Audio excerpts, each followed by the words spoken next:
नमस्कार दोस्तों, आप सभी का स्वागत है हमारे channel Trinetra mind TGT PGT में।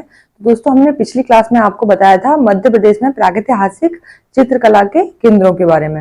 और आज जो हम आपसे डिस्कस करेंगे इस क्लास में, हम आपको बताएंगे बिहार राज्य के केंद्रों के बारे में, राजस्थान राज्य के और दक्षिण भारत के जो भी प्रमुख स्थल हैं उसके बारे में आज हम डिस्कस करेंगे। तो हमारा जो इसमें पहला टॉपिक है बिहार राज्य के केंद्र। क्या है? बिहार राज्य के केंद्र। बिहार राज्य के केंद्रीय स्थल। तो जो प्रमुख स्थल हैं इसके प्रमुख स्थल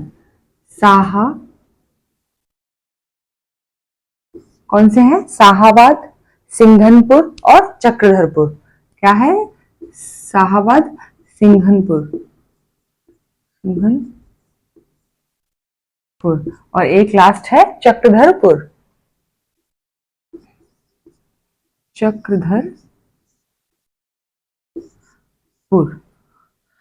तो जो बिहार राज्य के जो केंद्र हैं इसमें आपका शाहाबाद और जो सिंघनपुर और चक्रधरपुर। तो शाहाबाद और सिंघनपुर ये तो दोनों जो केंद्र हैं ये आते हैं बिहार राज्य के अंतर्गत। किसके अंतर्गत? बिहार राज्य के अंतर्गत। और जो ये चक्रधरपुर है, ये पहले बिहार राज्य के अंतर्गत आता था, लेकिन अगर वर्तमान में देखा जाए इसकी स्थिति तो वर्तमान में किसमें है? झारखंड राज्य में। किसमें है ये चक्रधरपुर? वर्तमान में झारखंड राज्य में। वर्तमान में कहां पर है? झारखंड राज्य में। और ये जो दोनों हैं आपके शाहाबाद और सिंघनपुर, ये दोनों आते हैं बिहार राज्य के अंतर्गत। पहले ये तीनों ही आते थे, लेकिन अगर वर्तमान में देखा जाए तो वर्तमान में चक्रधरपुर झारखंड में आता है और ये दोनों बिहार में आते हैं। ये दोनों किस में आते हैं? बिहार राज्य में। ये आपके बिहार राज्य के अंतर्गत आते हैं। अब आपका जो बिहार राज्य में जो दृश्य थे वो कैसे थे? यहाँ पर क्या है? जो शिकार के दृश्य हैं जिसमें मानव आकृतियां जो हैं लेटी हुई हैं। कैसी हैं? लेटी हुई आकृतियां हैं, शिकार के दृश्य हैं इसमें। वो शिकार करते हुए मानव आकृतियां लेटी हुई हैं इसमें। जो यहाँ का दृश्य है वो क्या है? दृश्य है यहाँ का शिकार करते हुए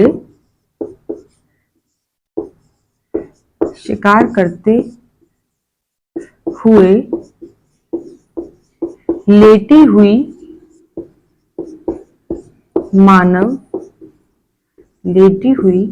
मानव आकृतियां। क्या है? यहाँ का जो दृश्य है वो क्या है? शिकार करते हुए लेटी हुई मानव आकृतियां। नेक्स्ट इसी में आपका आता है राजस्थान। ये जो है यही केंद्र हैं बिहार राज्य के, शाहाबाद, सिंघनपुर और चक्रधरपुर। और इन्हीं में बिहार राज्य में जो भी दृश्य हैं वो ये मिले हैं आपके शिकार करते हुए लेटी हुई मानव आकृतियां। यहाँ का दृश्य क्या है? शिकार करते हुए लेटी हुई मानव आकृतियां। तो आपका जो इसमें एग्जाम की दृष्टि से जो इंपॉर्टेंट है, इसमें पूछा जाएगा कि जो चक्रधरपुर है वर्तमान में ये कहां पर स्थित है? उसमें बिहार भी दिया होगा, आपका बिहार भी दिया होगा और झारखंड भी दिया होगा। तो आप वर्तमान में जो स्थिति बताएंगे वो आप बताएंगे ये झारखंड राज्य में स्थित है वर्तमान में। और जो पहले ये जो था स्थित था कहां पर? बिहार में। और वर्तमान में झारखंड में। तो ये इंपॉर्टेंट है आपका एग्जाम की दृष्टि से। ये आपका क्वेश्चन इंपॉर्टेंट है जो कि आ सकता है।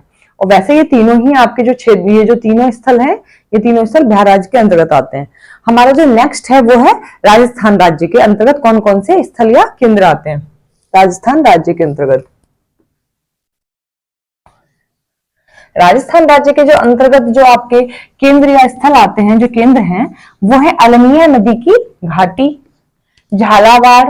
अलनिया नदी की घाटी है, झालावाड़ है, भरतपुर है, गगरौन और दरा। ये सभी स्थल किसके अंतर्गत आते हैं? राजस्थान राज्य के अंतर्गत। राजस्थान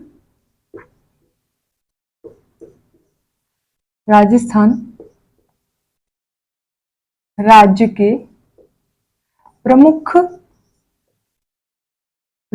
स्थल या केंद्र। तो राजस्थान राज्य के जो प्रमुख स्थल हैं वो कौन कौन से हैं? पहला आता है आपका अलनिया नदी की घाटी। अलनिया नदी, अलनिया नदी की, अलनिया नदी की घाटी। दूसरा है झालावाड़। कौन सा है? झाला, दूसरा है झालावाड़। और तीसरा है इसी में भरतपुर। कौन सा है? भरतपुर। तीसरा क्या है? भरतपुर। और इसी में चौथा है गगरौन, गगरौन। और इसमें लास्ट है आपका दरा। कौन सा है? दरा। तो ये जो है राजस्थान राज्य के क्या है? ये प्रमुख स्थल हैं जो राजस्थान राज्य के स्थल हैं। अलनिया नदी की घाटी, झालावाड़, भरतपुर, गगरौन और दरा। तो ये क्या है? ये राजस्थान राज्य के प्रमुख स्थल हैं जहां पर प्रागैतिहासिक कालीन चित्रकला के साक्ष्य मिले हैं। इन सब में क्या मिले हैं? इन पांचों में ही प्रागैतिहासिक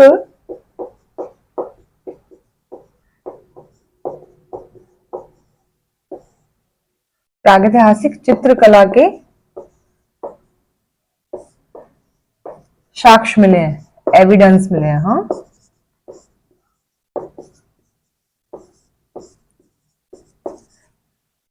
तो आप नोट डाउन कीजिए। अगला हमारा आता है दक्षिण भारत के प्रमुख स्थल।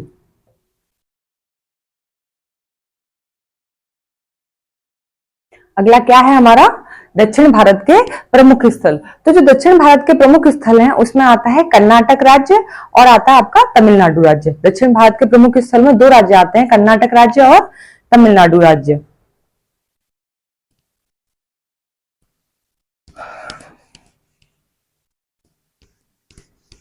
दक्षिण भारत के प्रमुख स्थल।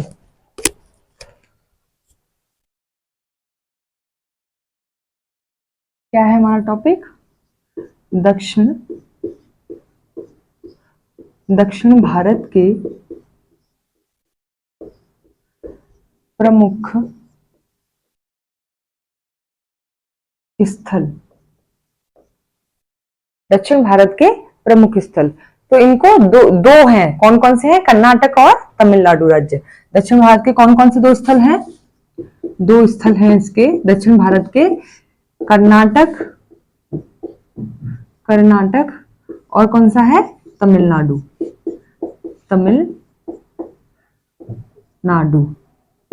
कौन सा है? तमिलनाडु। कर्नाटक और तमिलनाडु, ये दक्षिण भारत के आपके प्रमुख स्थल हैं। तो जो कर्नाटक में आता है वो बेल्लारी आता है, और तमिलनाडु में जो आता है आपका क्षेत्र वो आता है बिलासरंगम। कौन सा आता है? बिलासरंगम।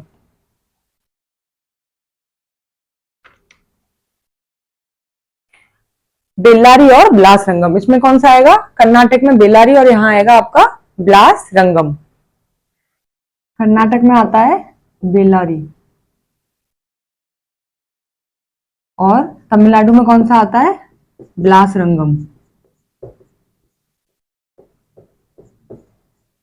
बिलासरंगम। तो आपका जो ये है, जो आपका बेल्लारी है, बेल्लारी जो स्थल है जो कि कर्नाटक राज्य के अंतर्गत आता है, तो जो बेल्लारी स्थल है इसमें जो दृश्य पाए गए हैं बेल्लारी में, एक तो पाए गए हैं शिकार के दृश्य। किसके पाए गए हैं? शिकार के दृश्य। इसमें जो दृश्य पाए गए हैं शिकार के दृश्य, शिकार के दृश्य। और इसमें दूसरा जो दृश्य पाया गया वो पाया गया है जादू टोना से संबंधित चित्र। जादू टोना टोटका इनसे संबंधित चित्र पाए गए। जादू टोना टोटका से संबंधित चित्र पाए गए हैं। कैसे पाए गए? दो दृश्य पाए गए, शिकार के दृश्य और जादू टोना से संबंधित चित्र। अब जादू टोना संबंधित चित्र जैसे षटकोण इत्यादि, ठीक है, षटकोण इत्यादि इस टाइप के चित्र पाए गए। कैसे पाए गए? षटकोण इत्यादि, इसमें इस प्रकार के चित्र इसमें पाए गए हैं बेल्लारी में। और जो बेल्लारी जो आपका स्थल है, इस स्थल के जो प्रागैतिहासिक जो चित्र थे, उन चित्रों की खोज किसने की थी? उन चित्रों की खोज की थी आपके बेल्लारी राज्य के जो प्रमुख स्थल हैं, बेल्लारी राज्य का जो स्थल है उसकी खोज की थी एफ फासेट महोदय जी ने। किसने की थी? एफ फासेट महोदय जी ने। एफ फासेट महोदय किसने की थी? एफ फासेट महोदय ने। बेल्लारी जो स्थल है, इसमें जो प्रागैतिहासिक जो चित्र थे, उन चित्रों की जो खोज की थी, उनको जो प्रकाशित किया था, वो एफ फासेट महोदय जी ने किया था। और कब किया था? वो किया था इन्होंने 1892 ईस्वी में। कब किया था? 1892 ईस्वी में। इसी में एक इंपॉर्टेंट एक और एक प्रश्न बनता है कि जो बेल्लारी राज्य के जो चित्र हैं, वो उनकी समानता किन चित्रों से की गई है? स्पेन की कोबुल गुफा से। किससे की गई है? स्पेन की कोबुल गुफा से। बेल्लारी के चित्रों की समानता जो की गई है, वो की गई है स्पेन की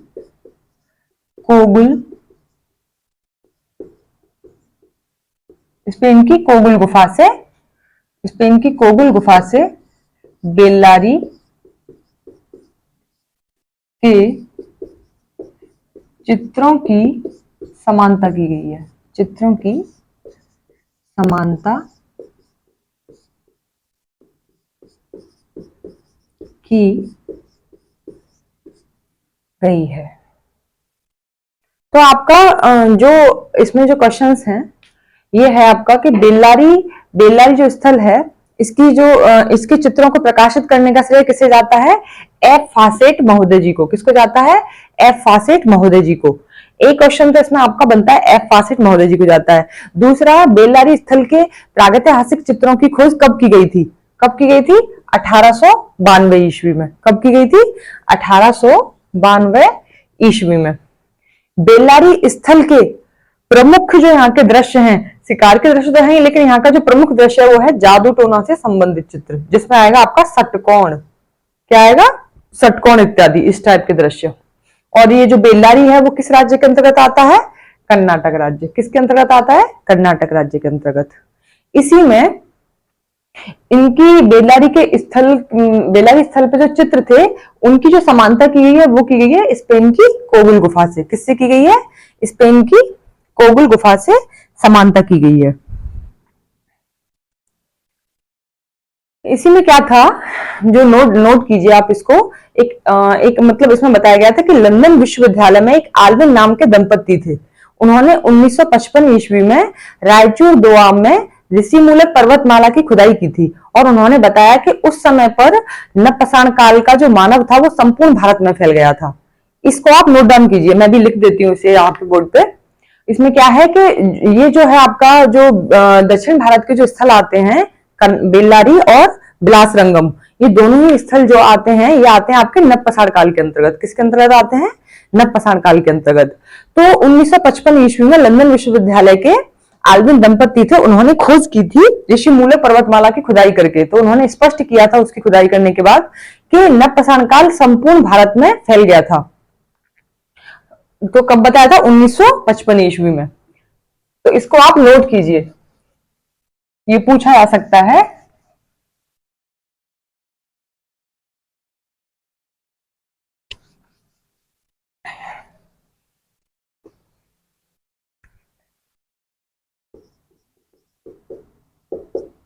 इसमें बताया था लंदन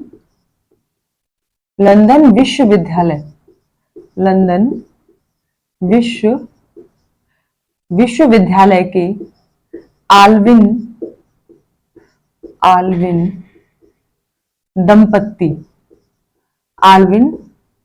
दंपत्ति ने 1955 में रायचूर दोआब में, इसमें रायचूर दोआब में ऋषिमूलक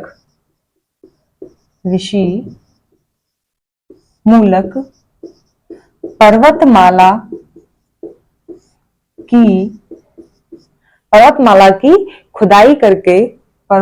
की खुदाई करके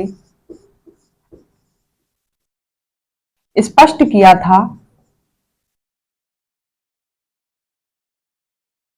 स्पष्ट किया था कि स्पष्ट किया था, उन्होंने बताया था कि नवपाषाण काल में,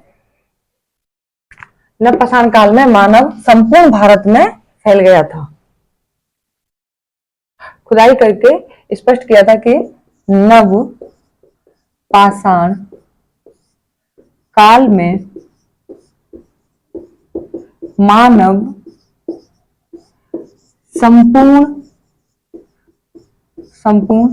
भारत में फैल गया था।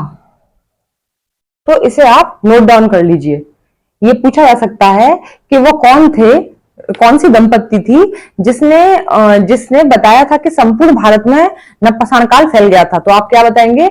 आल्विन दंपत्ति थी जिसने बताया था कि नवपाषाण काल में जो मानव था वो संपूर्ण भारत में फैल गया था। और कब कब उन्होंने खोज की थी? 1955 ईस्वी में। जो खुदाई की थी उससे स्पष्ट किया था, वो किया था 1955 ईस्वी में। नोट डाउन कीजिए इसे। नेक्स्ट हम बताएंगे ब्लास रंगम। किसके बारे में बताएंगे? ब्लास रंगम। क्या है हमारा? नेक्स्ट है हमारा ब्लास रंगम। तो ब्लास रंगम किस राज्य के अंतर्गत आता है आपका ये स्थल? ब्लास रंगम जो स्थल आता है ये आता है तमिलनाडु राज्य के अंतर्गत। किस राज्य के अंतर्गत आता है? तमिलनाडु राज्य के अंतर्गत। हमारा सेकंड जो है इसी में कौन सा स्थल है? ब्लास रंगम। सेकंड स्थल है हमारा ब्लास रंगम। किस राज्य के अंतर्गत आता है ये? तमिलनाडु राज्य के,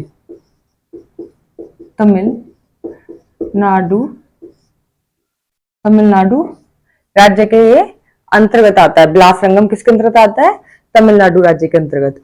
अब इसमें जो एविडेंस मिले हैं वो क्या मिले हैं? हड्डी के उपकरण मिले हैं। इसमें क्या मिले हैं? हड्डी के उपकरण। और दूसरा इसमें एविडेंस मिला है, इसमें भी जादू टोना से संबंधित चित्र मिले हैं, जो कि बेल्लारी में भी मिले हैं जादू टोना से संबंधित चित्र, और ब्लास रंगम में भी मिले हैं। तो यहाँ के जो आपके साक्ष्य हैं वो क्या है? हड्डी के उपकरण। क्या है? हड्डी के उपकरण। नेक्स्ट इसी में है जादू टोना से संबंधित चित्र। जादू टोना से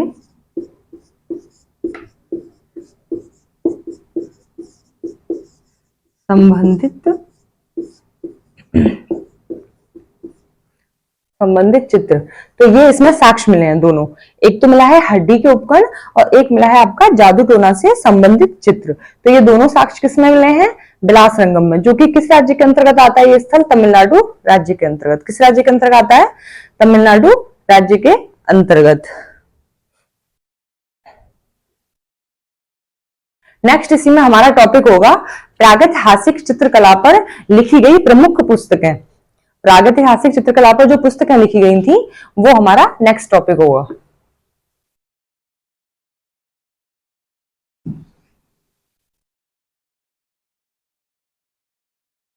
क्या है हमारा नेक्स्ट टॉपिक? प्रागैतिहासिक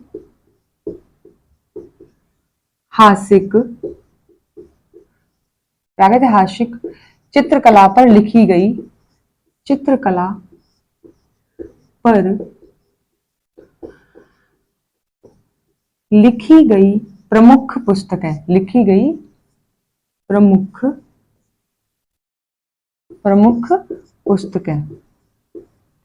प्रमुख पुस्तकें। तो जो पहली जो पुस्तक लिखी है वो लिखी है डॉक्टर जगदीश गुप्ता जी ने। किसने लिखी है? डॉक्टर जगदीश गुप्ता जी ने। कौन सी पुस्तक है वो? भारतीय प्रागैतिहासिक चित्रकला। तो जो पहली पुस्तक है भारतीय प्रागैतिहासिक चित्रकला, ये लिखी है डॉक्टर जगदीश गुप्ता जी ने। भारतीय प्रागैतिहासिक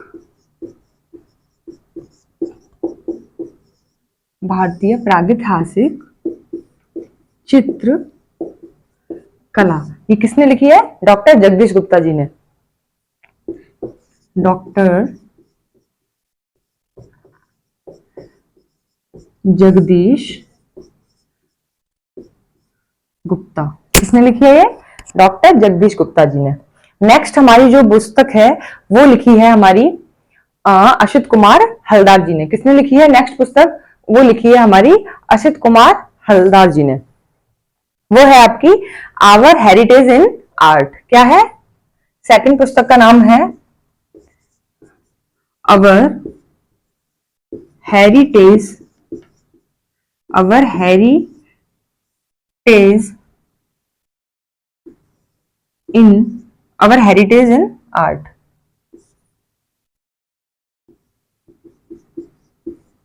तो ये किसने लिखी है? ये लिखी है असित कुमार हलदार जी ने। असित कुमार किसने लिखी है? ये लिखी है असित कुमार हलदार जी ने। किसने लिखी है? असित कुमार हलदार जी ने। नेक्स्ट है हमारी पुस्तक pre historic art of India, जिसको लिखा है लियोन हार्ट एडम ने। किसने लिखा है? लियोन हार्ट एडम जी ने। Pre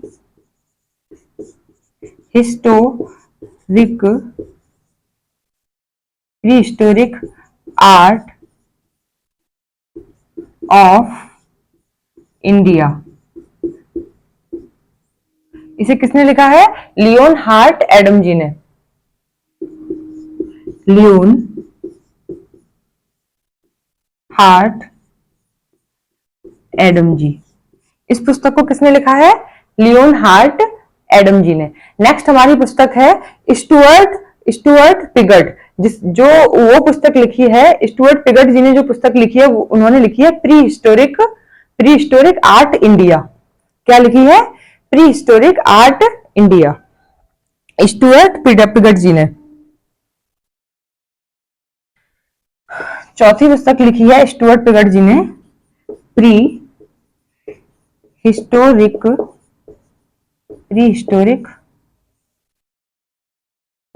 India. ये किसने लिखी है? ये लिखी है स्टुअर्ट पिगट जी ने। किसने लिखी है? स्टुअर्ट पिगट जी ने। नेक्स्ट हमारी पुस्तक है एएच ब्रांडिक जी ने लिखी है। किसने लिखी है?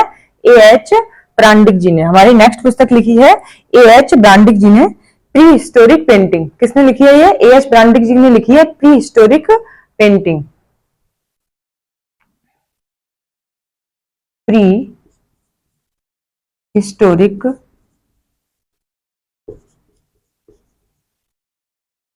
पेंटिंग, ये किसने लिखी है? ये लिखी है एएच ब्रांडिक, एएच ब्रांडिक जी ने लिखी है ये पुस्तक। तो ये पांचों जो पुस्तक हैं, ये पांचों पुस्तक जो है प्रागैतिहासिक चित्रकला पर लिखी गई पुस्तकें हैं। तो पहली पुस्तक है हमारी भारतीय प्रागैतिहासिक चित्रकला, जो कि किसने लिखी है? डॉक्टर जगदीश गुप्ता जी ने। किसने लिखी है? डॉक्टर जगदीश गुप्ता जी ने। नेक्स्ट है हमारी अवर हेरिटेज इन आर्ट, जो किसने लिखी है? असित कुमार हलदार जी ने। असित कुमार हलदार जी ने। और उससे फिर हमारे नेक्स्ट है prehistoric art of India, जो कि लिखी है लियोन हार्ट एडम जी ने। प्री हिस्टोरिक इंडिया वो लिखी है स्टुअर्ट पिगट जी ने। और प्री हिस्टोरिक पेंटिंग ये किसने लिखी है? एएच ब्रांड्रिक। और जो टीजीटी में जो पूछी गई है लास्ट ईयर, तो ये आपका जो पूछी गई है टीजीटी के जो मतलब टीजी के एग्जाम में, टीजीटी में जो पूछी गई है पहली, एक तो ये टीजीटी के एग्जाम के लिए बहुत इंपॉर्टेंट पुस्तक है भारतीय प्रागैतिहासिक चित्रकला। नेक्स्ट इसमें है आपकी, ये भी टीजीटी में पूछी गई पुस्तक है प्री हिस्टोरिक इंडिया, जिसके हैं स्टुअर्ट पिगट जी। और है प्री हिस्टोरिक पेंटिंग, एएच ब्रांडिक जी ने लिखी है। ये तीनों ही पुस्तकें आपकी महत्वपूर्ण पुस्तकें हैं और आप इनको नोट डाउन कीजिए। ये तीनों पुस्तकें क्या हैं आपकी? ये महत्वपूर्ण पुस्तकें हैं, भारतीय प्रागैतिहासिक चित्रकला और pre historic India, pre historic painting. इनमें से कोई ना कोई आपसे टीजीटी में पूछा ही जाता है एग्जाम में, कोई ना कोई एक पुस्तक के बारे में जिक्र किया जाता है। तो जो आपकी प्रागैतिहासिक चित्रकला है, भारतीय प्रागैतिहासिक चित्रकला, ये डॉक्टर जगदीश गुप्ता जी की है। और प्री हिस्टोरिक जो इंडिया है ये आपकी स्टुअर्ट पिगट जी की है। और प्री हिस्टोरिक पेंटिंग है आपकी AH ब्रांडिक जी की। किसकी है? AH ब्रांडिक जी की। तो जो प्री हिस्टोरिक पेंटिंग है इसमें मिर्जापुर के घायल सुअर का अंकन है। किसका है? प्री हिस्टोरिक पेंटिंग में मिर्जापुर के घायल सुअर का अंकन किया गया है इसमें। और इसी में आपके विशाल हाथी का अंकन है। किसका है? विशाल हाथी का अंकन किया गया है इसमें, और जो कि उसमें है सिंघनपुर में है। विशाल हाथी का अंकन किसमें है? सिंघनपुर में। तो ये सब चीजें जो है ये प्री हिस्टोरिक आपके पेंटिंग में है, तो आप नोट डाउन कीजिए इसे। मिर्जापुर का घायल सुअर सोरो घाट में है और सिंघनपुर के आखेट का दृश्य है। तो क्या क्या है इसमें प्री हिस्टोरिक पेंटिंग में? सिंघनपुर के आखेट का दृश्य है और इसी में घायल सुअर का अंकन किया गया जो कि सोहरो घाट में है, घायल सुअर का अंकन। और लास्ट इसी में विशाल हाथी का भी अंकन किया गया है। विशाल हाथी का नहीं, विशाल भैंसे का अंकन, विशाल भैंसे का इसमें अंकन किया गया है प्री हिस्टोरिक पेंटिंग में। सोरो घाट में जो है वो सोरो घाट का अंकन है इसमें, और होशंगाबाद के विशाल भैंसे का अंकन है, घायल सुअर का अंकन है। ये सब मैं आपको इधर लिखा देती हूँ जो प्री हिस्टोरिक पेंटिंग में पूछा जाता है। एक तो घायल सुअर का अंकन है, घायल सुअर का अंकन है जो कि सोरो घाट में है। विशाल भैंसे का अंकन है जो कि होशंगाबाद में। विशाल भैंसे का अंकन किसमें है? विशाल भैंसे का अंकन होशंगाबाद में, होशंगाबाद में। और इसका सोरो घाट में, घायल सुअर का सोरो घाट में अंकन किया गया है। ठीक है, ये आपके प्री हिस्टोरिक पेंटिंग में पूछा जाता है। तो आज आपके जितने भी स्थल हैं, जो भी स्थल थे आपके प्रागैतिहासिक चित्रकला के, तो वह आज हमने आपके सारे कंप्लीट करा दिए हैं। आज आपके प्रागैतिहासिक चित्रकला के जो भी आपके जो केंद्र थे वो सभी हो चुके हैं।